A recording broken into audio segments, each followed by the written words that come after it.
ትላንት የሚባል ነገር የለም፣ ነገ የሚባል ነገር የለም። አሁን አዲስ ኪዳን ማለት እኮ አሁን ነው እኮ። አሁን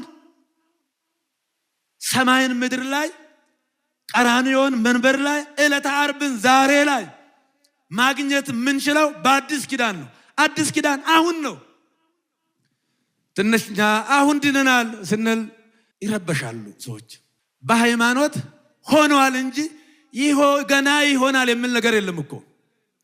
የዘላለም ሕይወት እንዳላችሁ በእግዚአብሔር ልጅ ስም ለምታምኑት ይሄንን እጽፍላችኋለሁ። የለመነውን ልመና እንደሚሰጠን ብናምን አሁን እንደተቀበልን እናውቃለን። አንደኛ ዮሐንስ 5:13 አንተ መሰበጻይክሙ ሀበ ጽዮን ሀገር እግዚአብሔር ያው ኢየሩሳሌምን ተበሰማያት ወበአእላም መላእክት ፍስዋን ወማህበረ በኩር ለጽሑፍ አስማቲሆሙ በሰማያት ወበእግዚአብሔር መኮንነ ኩሉ ወበኢየሱስ ሩይ ወመርላዳስ ስራት ወለንዛ ተደምነ ባቢዜ ይሄይስ ተናግሮ እግዚአብሔር ይላል።